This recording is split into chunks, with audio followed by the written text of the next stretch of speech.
conocer su postura. Se cumple el aniversario del triunfo de Nuevas Ideas para las elecciones, el 28F. ¿Qué significó el 28F para usted? Primero hay que destacar que sin la voluntad del pueblo, el cambio nunca hubiese llegado.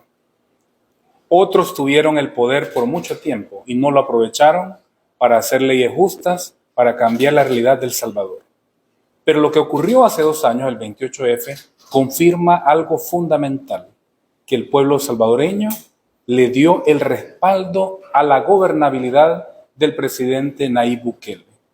La población, el 28F, expresó la confianza al proyecto del presidente Bukele para que tuviera mayoría calificada. Y el pueblo fue sabio, y esto hay que destacarlo, porque si no hubiese habido mayoría calificada, si no hubiese habido tantos nuevos diputados de nuevas ideas, no hubiese sido posible cambiar el sistema injusto de leyes. Pero 3 cosas importantes se han logrado en estos 2 años. Primero, gobernabilidad. ¿Esto qué significa? Que le hemos dado las herramientas al gobierno del presidente Nayib Bukele para que El Salvador sea el país más seguro ahora de América.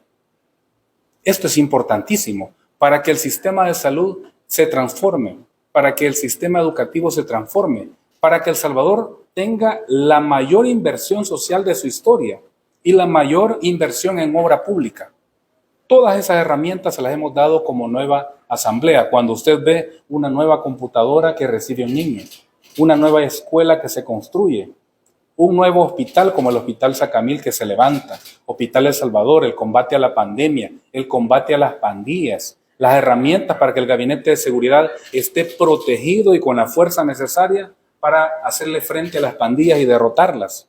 Todo eso hemos hecho nosotros como nueva asamblea. El segundo punto que es importante, modernizar el sistema obsoleto de leyes que había en El Salvador.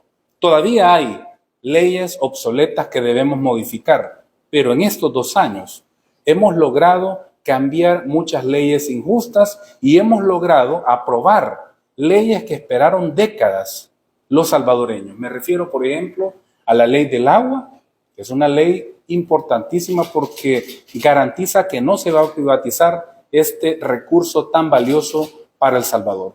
Segundo, la reforma histórica de pensiones, que le permite al pueblo salvadoreño tener una pensión más digna y quitarle las espantosas ganancias que tenían las administradoras de pensiones. Y además se introduce un ente regulador. El tercer aspecto fundamental es el régimen de excepción, que es el aspecto que ha permitido que los índices de criminalidad desciendan a los niveles mínimos, al punto que en este momento es más seguro vivir en El Salvador que en cualquier país de América Latina. Con los datos actuales, El Salvador es más seguro que cualquier país de la región. Eso lo hemos hecho nosotros como nueva asamblea. Y el tercer aspecto fundamental que ha quedado demostrado en estos 2 años es que la oposición va a continuar votando en contra de las decisiones del pueblo salvadoreño. En 2 años es lamentable que la oposición no haya aprendido la lección que le dio el pueblo el 28 de febrero. La lección del pueblo, ¿cuál fue? Le dimos el poder legislativo, el poder ejecutivo, le dimos todos estos años la oportunidad de demostrar que querían cambiar, que querían hacer las cosas bien y no lo hicieron. Entonces los castigó duramente, reduciéndolos a la mínima expresión política. Y en 2 años no ha cambiado la posición de ellos. La mente de ellos sigue siendo defender a corporaciones. Y en 2 años no han votado por el presupuesto con mayor inversión social, no han votado para la seguridad, no votan por el régimen de excepción, no votan para que se modernice el sistema de salud. Está en evidencia que ellos van camino a la extinción.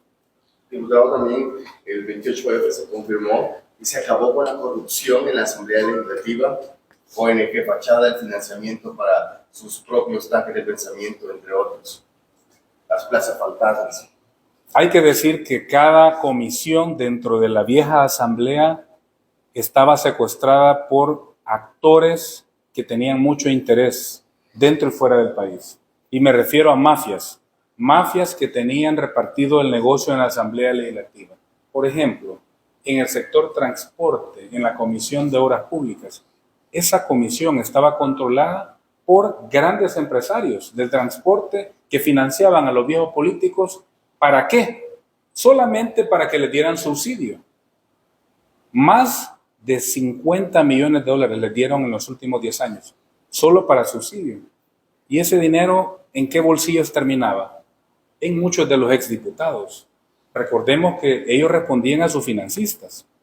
La Comisión de Seguridad, ¿quién la controlaba? Dueños de agencias de seguridad. ¿Quién controlaba la Comisión de Salud? Dueños o accionistas del sector médico privado. ¿Para quiénes iban a hacer leyes ellos? Bueno, para proteger a estos sectores económicos, pero nunca iban a hacer leyes para el pueblo. Para ponerlo de esta manera, en el pasado son los ciudadanos los que tenían que pedir que se hicieran leyes para ellos, porque la vieja asamblea no les hacía caso. El ejemplo más reciente, una mujer embarazada que fue despedida injustamente, tuvo que recurrir a la sala de lo constitucional hace algunos años para que le protegieran su derecho, porque la vieja asamblea nunca quiso reformar la ley para proteger a las mujeres de que no fueran despedidas por su condición de embarazo. Pero ¿por qué la vieja asamblea no le hizo caso ni siquiera a la Corte Suprema de Justicia? Y el caso llegó a las manos de la vieja asamblea, pero prefirieron engavetarlo. ¿Qué hicimos nosotros? Recientemente hemos aprobado esta reforma y ahora la mujer en situación de embarazo no puede ser despedida. Estos son los cambios que la población ahora puede apreciar. La corrupción internamente que había dentro de la asamblea. Aquí se repartía el presupuesto, cada vez que se aprobaba el presupuesto general de la nación, los maletines circulaban acá en la asamblea. Los verdaderos maletines negros circulaban acá para la compra de gobernabilidad. Cada vez que se elegía un fiscal, magistrados, corte de cuentas, cualquier tipo de decisión de este tamaño, siempre tenía que negociarse internamente para repartir dinero y ver cómo compraban a cada diputado. Compra de votos. Así funcionó la asamblea. Esa historia se terminó y hoy es una asamblea honesta, una asamblea transparente que trabaja para hacer leyes justas. Okay.